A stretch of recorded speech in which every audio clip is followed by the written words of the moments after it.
Pois bem, esse é o tema do nosso debate. Para essa rodada eu tenho comigo o Roberto Tardelli, o Álvaro de Azevedo Gonzaga, o Alexis Fontaine e a Janaína Pascoal. Boa tarde a todos, sejam muito bem-vindos. É sempre bom, né, Janaína, eu vou começar com você, explicar que essa daí não é uma escola militar, minha gente.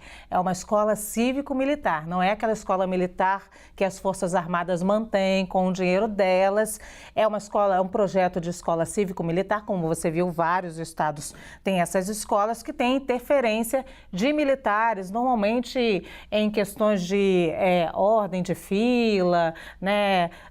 É esse tipo de ensino que a gente está falando. Esse encerramento das escolas cívico-militares acirra a disputa ideológica de ensino no país, Janaína? Vamos lá. Que a decisão do governo federal é ideológica, eu não tenho dúvidas, porque o PT, o PSOL, são siglas que nunca esconderam, né, o seu desagrado com esse programa. Então, que o motivo é ideológico, eu não tenho dúvida. Agora, se esse encerramento acirra, se não acirra, talvez haja uma reação. Alguns governadores, como já noticiado, já sinalizaram que pretendem criar programas estaduais para manter essas escolas. A nota do Ministério da Educação, né, muito embora tenha falado na descontinuidade do programa, pelo menos não determinou o encerramento, né, nas escolas que já seguem o modelo. E eu entendo que um país plural, né, tem que ter uma educação também plural. Então, da mesma maneira que o governo anterior não poderia ter feito uma imposição desse modelo para todas as unidades escolares, não consigo ver legitimidade para o governo federal atual, por exemplo, proibir que os estados, né, adotem esse sistema em algumas unidades, e inclusive isso pode servir como um piloto para análise do impacto. Janaína, isso não está sendo cogitado, proibir que os estados, inclusive os estados estão dizendo aí que vão manter os ensinos, a mesma coisa, só que com dinheiro. Sim, mas é bom reafirmar... Não, é só para não confundir o telespectador, parecer que o governo federal está proibindo os estados de ter as escolas. Mas é bom deixar isso bem assentado, porque não descarto, né, algum tipo de normativa, algum tipo de deliberação nesse sentido. Esse programa, que veio do governo anterior, ele tem como princípio o seguinte: o governo federal remunerava os militares da reserva, para esses militares serem cedidos para trabalharem nas escolas. Eu, por exemplo, visitei a unidade de Taubaté. Eram 2 militares que cuidavam da parte mais externa, vamos dizer assim, de disciplina, de orientação de conflitos, por exemplo, ali entre alunos, cuidavam da segurança no entorno, tá? Então, não é um militar dentro da sala de aula ministrando matérias para os alunos, não é isso, não. Tá? Havia essa contratação por parte do governo federal, e os governos locais davam uma contrapartida. Em que sentido? Para fazer uma reforma da unidade. Inclusive, quando eu fui visitar de Taubaté, ela estava assim já praticamente pronta, essa parte da reforma, para aquisição de uniformes para as crianças. O que talvez o governo federal não tenha tido sensibilidade, né, para tomar essa medida assim um pouco surpreendente, é que a população pede, né? Então, por exemplo, em nenhum momento houve a imposição que as famílias aceitassem essas mudanças, mas não só as famílias, né, gostaram das mudanças que ocorreram em algumas localidades, são pouquíssimas, como muitos pais queriam transferir seus filhos. Tá? Então é importante também que as autoridades na área de educação no âmbito federal compreendam que há um clamor, né, da população. Houve uma escolha pelas escolas em que havia mais problemas de insegurança, porque a presença desses militares também ajuda em termos da proteção da própria escola. Nas assembleias, aqui em São Paulo, por exemplo, havia já, muito antes desse programa se concretizar, projetos para que policiais militares aposentados pudessem participar da vida escolar, ajudando inclusive na segurança da escola, Tá? Então, é um programa que não merece assim ser hostilizado em si. Eu entendo que os governadores acertam ao tentar mantê-lo, ao menos em algumas unidades, porque a educação é mesmo plural. Eu só quero dizer aqui para as autoridades locais que pretendem manter o modelo que é importante que haja verbas para que o modelo exista autonomamente. Sim. Porque eu encontrei algumas unidades que eram listadas como parte do programa, mas que dependiam de verbas parlamentares. Então também não dá para dizer que tem um programa quando as unidades dependem de um deputado estadual ou federal mandar emenda para que o programa exista, tá? Não sei se ficou claro, eu posso detalhar na sequência. Muito bem, acho que não vai ter sequência porque a gente já comeu um bom tempo falando do tema, mas vamos lá, o Tardelli... É que eu fui visitar, entendeu? Você gosta, então, né, Álvaro? Não é só opinião, eu tenho Não, eu tenho certeza, entendeu? tenho certeza disso. Você explicou bem, a Janaína trouxe aqui um formato, explicou bastante.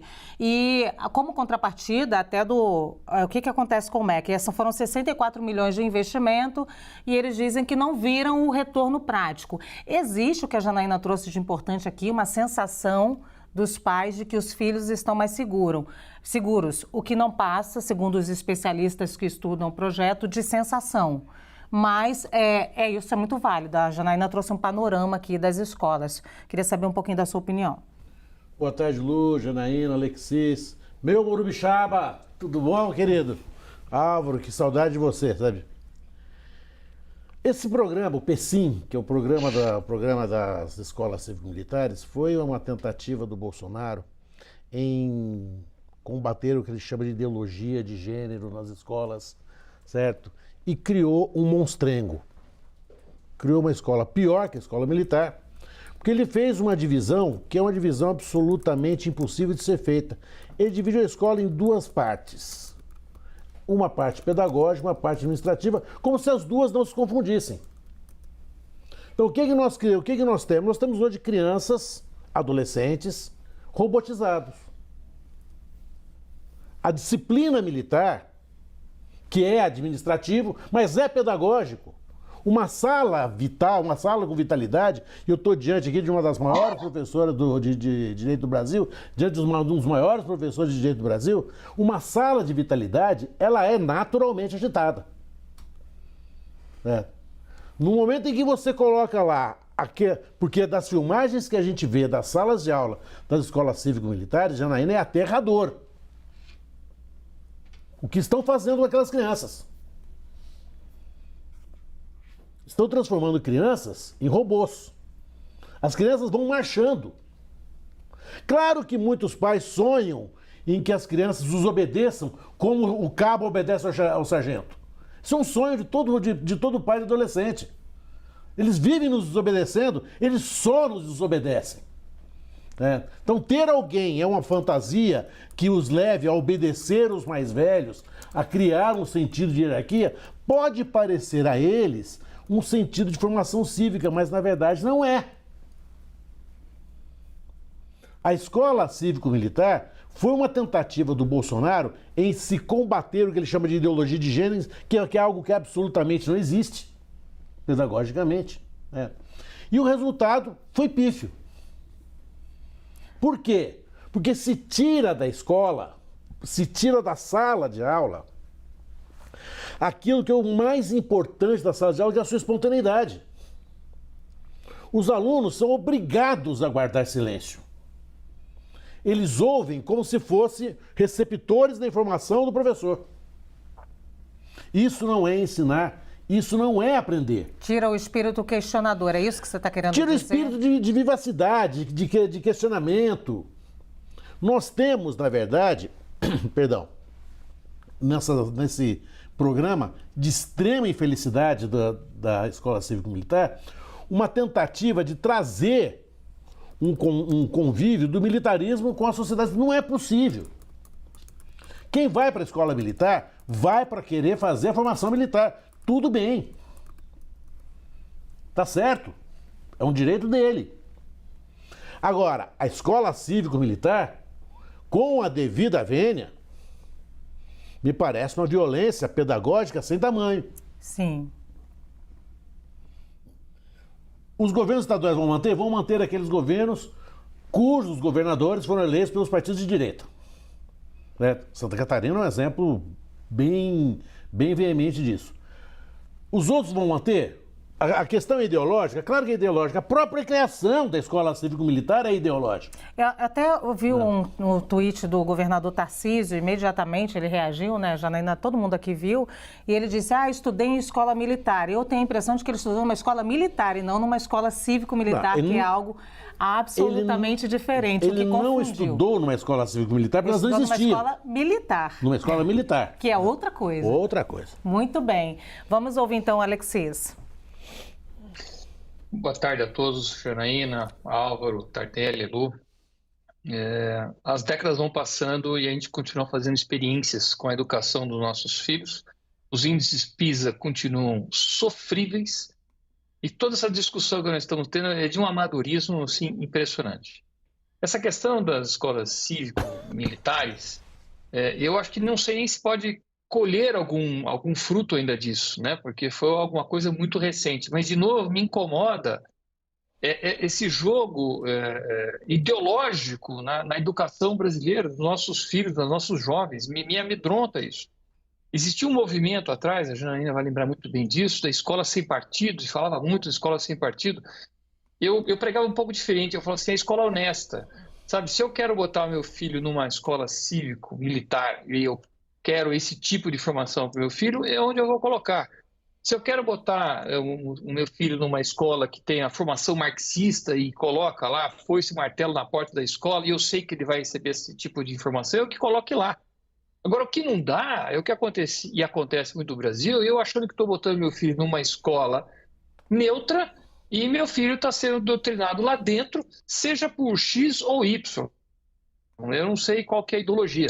Era isso que eu não queria. Agora, me lamento muito que a decisão do governo Lula seja ideológica, novamente.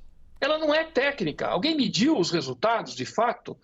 E de novo, alguém está preocupado, de fato, da qualidade da formação dos jovens? Que a gente só fica nessas discussões intermináveis e parece que fazendo experiências e patinando na educação daquilo que, para mim, é estratégico para o país.